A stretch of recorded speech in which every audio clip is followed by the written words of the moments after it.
Hi, folks. Welcome to Curtis Goes Corner. No BS here, just straight commentary. Please like and subscribe. And as always, thank you for your support.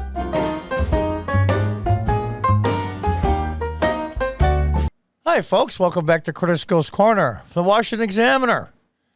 United Auto Workers warns employees that Ford plans to move production of new product to Mexico instead of Ohio plant. You fools. You believe Biden. You believe the Democrats. You believed your own union leadership, who, by the way, the UAW endorsed, wait for it, Joe Biden. There's another stellar example of just magnificent people in government, John Kerry. My God. Let's read on before I get too distracted here. United Auto Workers warned Ford employees in Ohio the automaker was planning to move construction of a new vehicle to Mexico instead of an Ohio plant. We 100% reject the company's decision to put corporate greed. Corporate greed. I want to make fun of this because they deserve it. And more potential profits over American jobs and the future of our members, said UAW Vice President Gerald Karam. In a letter to Ford employees in Avon Lake, we expect the company to honor its contractual commitments to this membership. When it fails to do so, we will take action. Like what? Like what? They got you. They got you.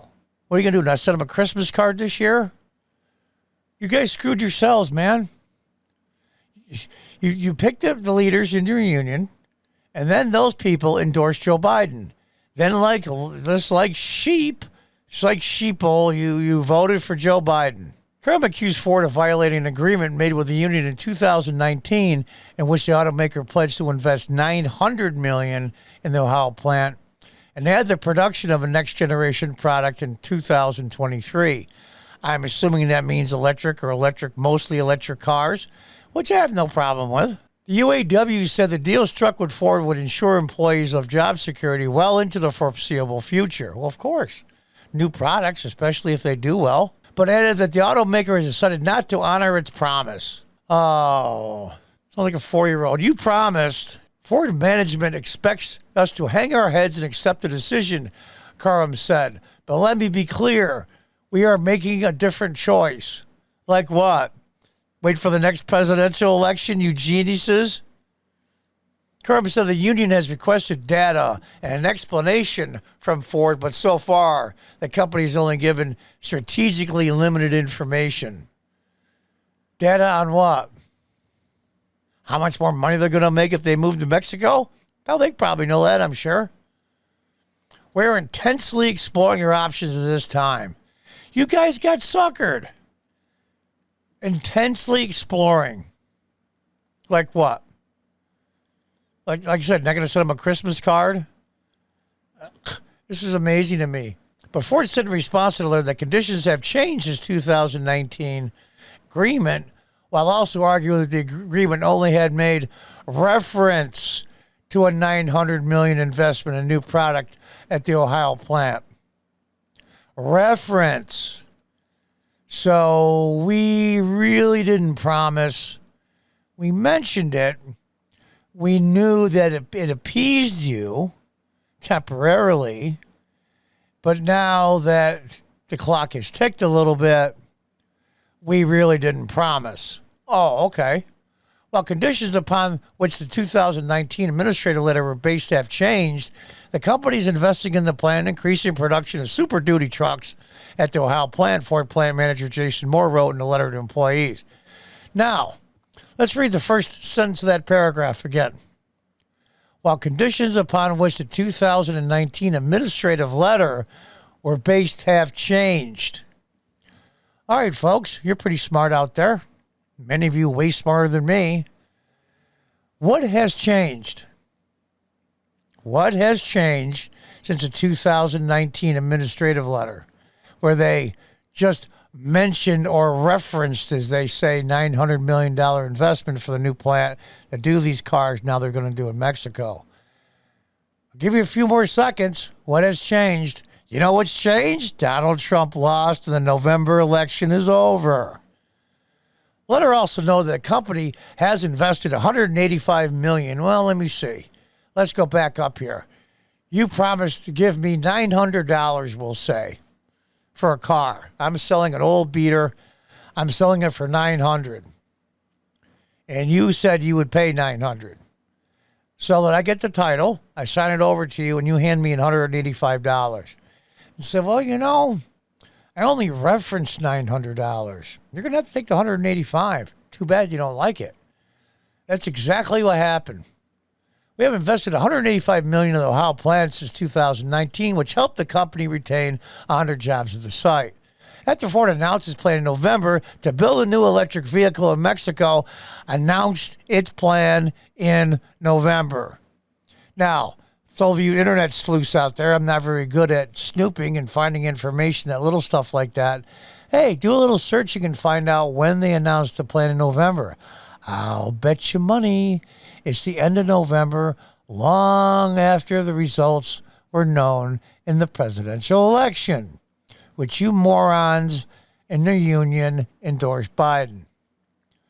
Trump actually stood there, I remember, in front of the union workers and said, they moved this plant out of Ohio. I will put tariffs so high on your cars, no one will buy them built in Mexico. And the executives in the company know what to do. They never had anybody, especially a president, talk to them like that. They were dumbfounded. And, of course, they caved because Trump wasn't kidding. He wasn't bluffing. So they kept the plant. Guess what?